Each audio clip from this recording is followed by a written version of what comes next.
বিশ্ব রাজনীতির রঙ্গমঞ্চে বর্তমানে এক অদ্ভুত দৃশ্য মঞ্চস্থ হচ্ছে। একদিকে কয়েক দশকের নিষেধাজ্ঞা আর সরাসরি যুদ্ধের হুমকি উপেক্ষা করে মাথা উঁচু করে দাঁড়িয়ে আছে ইরান, আর অন্যদিকে ইউরোপের তথাকথিত নেতা জার্মানি নিজেদের সার্বভৌমত্ব হারিয়ে ওয়াশিংটনের ইশারায় পুতুল নাচ নাচছে। প্রখ্যাত ইতিহাসবিদ তারিক সিরিল আহমেদের সাম্প্রতিক এক বিশ্লেষণে উঠে এসেছে এক রূঢ় সত্য। আসল সার্বভৌমত্ব পেশি শক্তিতে নয়, বরং লড়াই করার সাহসে।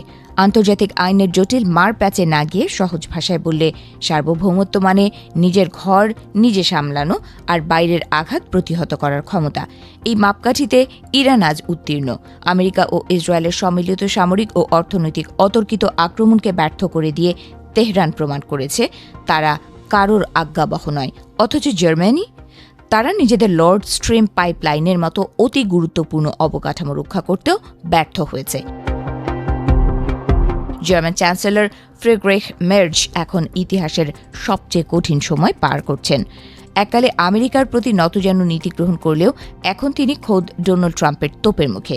ইরানের সাথে চলমান যুদ্ধে ওয়াশিংটনের ব্যর্থতা নিয়ে মুখ খুলে মের্জ যেন মৌচাকে ঢিল মেরেছেন। ট্রাম্প তাকে সামাজিক যোগাযোগ মাধ্যমে তুলোধুনো করছেন এবং জার্মানি থেকে মার্কিন সেনা প্রত্যাহারের হুমকি দিচ্ছেন।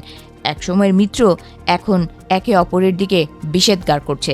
অভ্যন্তরীণ রাজনীতিতে মের্জ এখন এক হাসির পাত্রে পরিণত হয়েছেন। জনমত জরিপে তার জনপ্রিয়তা তলানিতে ঠেকেছে। সম্প্রতি এক সাক্ষাৎকারে তিনি আক্ষেপ করে বলেছিলেন যে তাকে কেউ পছন্দ করে না, ব্যাস এটুকুই যথেষ্ট ছিল সোশ্যাল মিডিয়ার ট্রল আর উপহাসের ঝড় তোলার জন্য। এমসি হ্যামারের গানের সাথে তার মুখ বসানো ডিপ ফেক ভিডিও এখন ভাইরাল। জার্মানির মানুষ এখন তাদের চ্যান্সেলরকে একজন দুর্বল ও ব্যক্তিত্বহীন নেতা হিসেবে দেখছে। মজার ব্যাপার হলো, ফ্রেডরিক মের্জের এই হঠাৎ ইরান প্রীতি কোনো নৈতিক জায়গা থেকে নয়।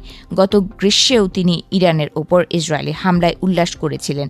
তার বর্তমান ক্ষোভের কারণ হলো আমেরিকা কেন দ্রুত এবং সফলভাবে ইরানের কাজ শেষ করতে পারল না।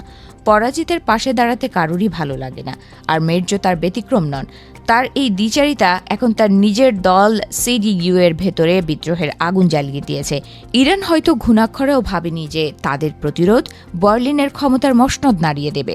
তেহরান অবশ্য এখন নিজের ঘর সামলাতেই ব্যস্ত, কিন্তু তাদের অদম্য লড়াই পরোক্ষভাবে মার্কিন জার্মান সম্পর্কের ফাটলকে জনসমক্ষে নিয়ে এসেছে। ওয়াশিংটনের হুমকি ধমকি আর বার্লিনের অসহায়ত্ব আজ বিশ্ববাসীর সামনে স্পষ্ট। ইরান এখানে ঘটনার কারিগর, আর জার্মানি কেবল পরিস্থিতির শিকার। জার্মানি যখন নিজেকে ইউরোপের নেতা হিসেবে জাহির করতে ব্যস্ত, ঠিক তখনই তারা দেশের অর্থনীতিকে ধ্বংসের মুখে ঠেলে দিয়েছে। ইউক্রেন যুদ্ধে বিলিয়ন বিলিয়ন ইউরো ঢেলে আর আমেরিকার স্বার্থ রক্ষা করতে গিয়ে তারা নিজেদের অস্তিত্বই সংকটে ফেলেছে। তারিক সিরিলের ভাষায় এটি হচ্ছে বর্তমান বিশ্বের নব্য বাস্তবতা, যেখানে তথাকথিত পরাশক্তিরা ভেতরে ভেতরে ফাঁপা হয়ে যাচ্ছে আর প্রতিরোধের নতুন কেন্দ্রবিন্দু হয়ে উঠছে প্রাচ্যের দেশগুলো। তাই প্রশ্ন যাচ্ছে, জার্মানি কি সত্যিই স্বাধীন?